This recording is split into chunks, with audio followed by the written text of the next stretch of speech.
Welcome to the first of 4 videos which will go through some common mistakes that people make in algebraic manipulation and working with numbers. I've called it a baker's dozen because there are 13 separate topics covered in the course of these 4 videos. This first video covers what can loosely be called reading the recipe correctly. That is, can you understand the mathematics that's being asked of you when it's presented in the form of a question? And there are 3 typical things that can cause trouble under this heading. Making sure that you use powers indexes correctly, how you deal with 0 powers, and also what happens if you attempt to divide by 0.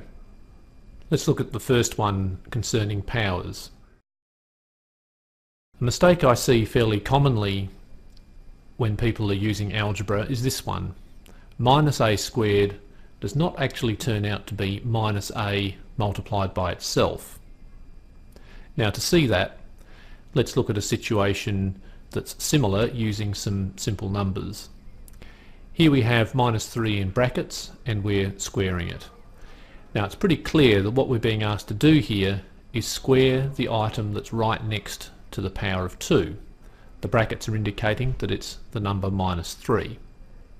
So in that case we take minus 3, multiply it by itself. 2 minuses multiplied together make a plus, so we end up with positive 9. Now compare that to the statement you see here, minus 3 squared. It is tempting to think that the minus is attached to the 3, and therefore we are still squaring the number minus 3. But the correct way to read this is to note that it's only the 3 that's right next to the power of 2, and therefore that's the only part that gets squared. So dealing with that, we have a minus sign out the front of 3 multiplied by 3, which will of course produce negative 9. Now, what's important in correcting any mathematical error is having some kind of strategy using your other knowledge of mathematics to get around a potential problem when you run into it.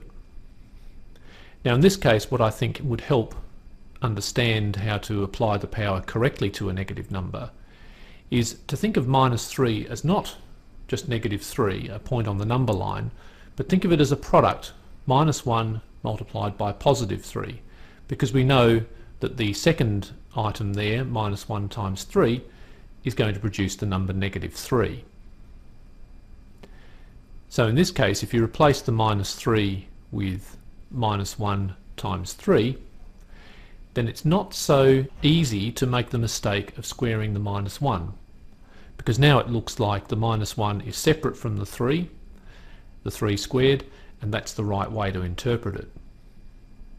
So now it's pretty clear that it's only the 3 that's getting squared, and we'll get the correct answer. So what we're doing here is using some other knowledge we have about the way numerical manipulation works to help us overcome a potential problem we might be having interpreting some mathematical notation. Because of course minus 3 and minus 1 multiplied by 3 are mathematically the same thing. So they should obey the appropriate rules. Here's a little exercise, 4 little questions. What you might like to do at this point is pause the video, have a bit of a think about which one of those 4 statements is correct. It might be all of them, it might be none of them. Have a bit of a think and then restart the video to see whether you're right.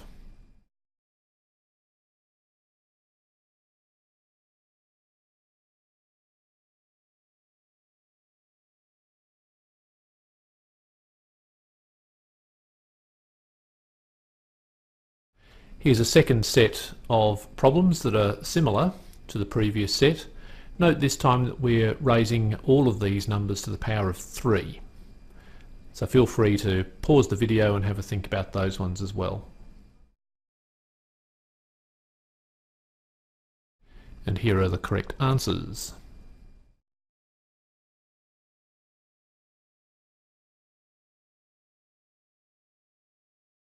Item number 2 out of our baker's dozen is what happens when you have a power of 0.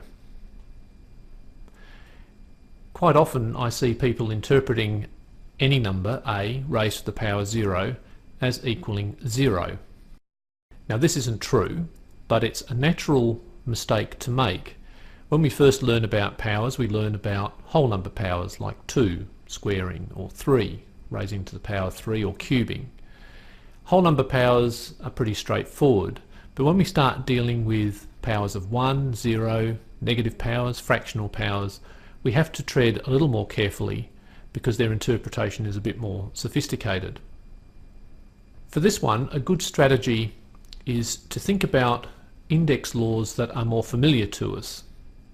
So you might be familiar with the index law that says a raised to the power of m divided by the same base a raised to another power n is simply the base a raised to the power of m minus n, the difference between the numerator and denominator powers. Now even if you aren't particularly familiar with that formula, or that shortcut if you like, a good idea is to see what's actually going on underneath the shortcut. So here we have a simple example, 6 raised to the power 5 divided by 6 raised to the power 2. Now clearly what that means is I've got 5 6's on the top line of the fraction multiplied together and 2 on the bottom. Now if we saw it like that, we might naturally realise that there are some cancellations possible. That is, 2 of the 6's on the top line cancel 2 on the bottom. What that leaves us with is the remaining 3 6's on the top line, or 6 to the power 3. And that's a good way to remind yourself that the shortcut to get from the beginning of that series of calculations to the end is simply to take the difference in the powers. And that formula you see above is a shortcut that goes through that process for you. Let's see what happens if we change the problem to a situation where the powers are both the same. So here I've got 6 to the power 2 over itself. Now it's not all that difficult to see that this fraction clearly must be 1, either through cancellation or simply by recognising that when you take a number and divide it by itself you must get 1. Now the beauty of the index law above is that it also applies in this situation. So here I'm taking 6 to the power of 2 minus 2, which is of course 6 to the power 0, and here we see a practical example of what a number raised to the power of 0 will produce. Because of the consistency of all the mathematical rules we're using, 6 to the 0 has to equal 1. So the correct interpretation of a 0 power is to replace it with 1. And if you have trouble remembering that, you can always go back to simpler rules of mathematics and derive the logically consistent result. The third item in our first part of the baker's dozen is what happens when you divide by 0.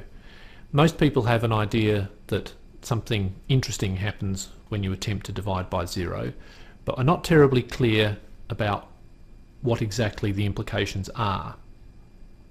Now, you've probably seen stated that division by 0 is a process that is not defined, which is a tricky concept in some ways. Most mathematical operations produce something, some kind of number or formula or expression.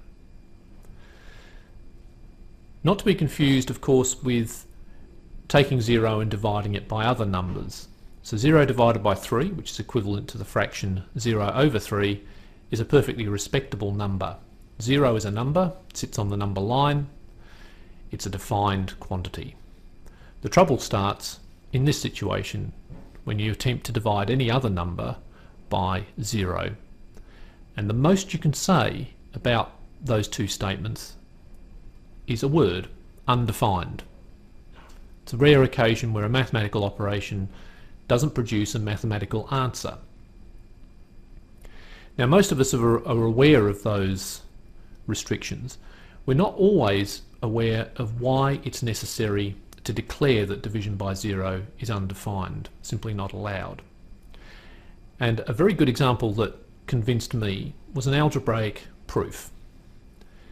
So here we have a simple statement, variable A equals variable B, and I'm now going to manipulate that equation using some operations. So firstly, I'm going to multiply both sides by A. So now I have that A squared equals A times B. I'll also subtract B squared from both sides, which produces the equation you see here. Now both sides of this equation can be factorised. On the right hand side I have a common factor of B, and on the left hand side I've got the difference of two squares. So factorising both of those produces these expressions here. Taken the common factor of B out of the right hand side, and also use the standard method for factorising a difference of two squares. Now you'll notice that A minus B is a common factor of the left and the right hand side, so I'll divide both sides by A minus B to make the expression on both sides simpler. Now at the top we stated that A and B were the same, so I'm going to replace A with B, and I'll simplify a little bit, so 2B equals B. Then I'll divide by B, and I've just shown that 2 is equal to 1. And that's bad news. Mathematically, one of the bedrock principles of all mathematics is that different numbers are different. 2 does not equal 1. And we've performed a series of algebraic steps that appear to have proved just that. So the fabric of mathematics is in jeopardy until we work out what's gone wrong. And in fact, one of the steps I took in that proof was illegal, incorrect.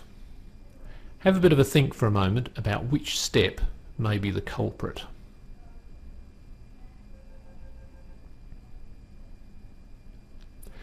Well, the offending step in this process is that one, the division by A minus B. You've probably done division by expressions like that several times already in your mathematical career. Why is this one wrong? Well, the answer is because we've deliberately stated that A and B are the same. Therefore, dividing by A minus B is inevitably dividing by 0. Since that step is not defined, then none of the following steps are allowed. The process is incorrect from that point onwards. So you get the idea now that division by 0 has to be not only declared to be illegal, it must never happen at all. And here's a visual representation of what that means in case you're having trouble with the algebra. You allow division by 0 to exist, you let that slip past you, then a kraken will rise from the ocean and drag your ship of mathematics to the bottom of the ocean. Now that was a fairly contrived example that we just saw. Here's a more practical problem where division by 0 may turn out to give us a hard time. We asked to solve this equation for x. X times 2 minus x equals x squared. What is the solution or solutions, if any, to that problem? Well, a good way to tackle a problem like this is to recognise that there's a common factor of x in the left and the right hand side. So we may as well divide both sides by x to make our job easier. So now we have that 2 minus x equals x. Rearranging that, putting the x's together, eventually produces the answer x equals 1. So we might be inclined to claim that the solution to this problem is that x equals 1. And that certainly is a perfectly satisfactory solution to the problem. Substituting x equals 1 into that equation at the top will give you a left and right hand side that are both the same. But there is a problem with this process. We divided both sides of the equation by a variable, x. And remember, a variable x can take any value at all along a number line, which includes 0. So what you should get into the habit of doing when you're working on a problem like this and you do divide by a variable or an expression involving variables is make sure that you specify that that expression or variable can't equal 0. So in this case, that division of both sides by x is only valid if we restrict x to values other than 0. What that means is that so far in our solution to the problem, we have considered possible values of x from -infinity to infinity, but excluding 0, which means we haven't tested whether 0 itself satisfies the equation. So we better do that as well. So we go back to the original expression you see at the top of the screen, and we substitute x equals 0 into it. Since it's a single value, we don't need to do anything particularly sophisticated other than work out what the left and right hand side are. So quite clearly, if you put x equals 0 into the left hand side, you get 0. If you do the same thing to the right hand side of that expression, that is, take 0 squared, clearly you also get 0. What this means is that x equals 0 is also a solution to this problem, one that was invisible to us until we checked the value of 0 separately. And the reason we had to check 0 separately was because the algebra we performed earlier was only valid if x did not equal 0.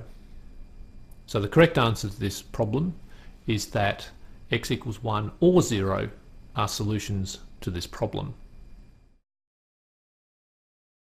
If you'd like to find out more about our services, including our workshops and drop-in sessions and study survival guides, visit www.studysmarter.uwa.edu.au or find us on Facebook and Twitter.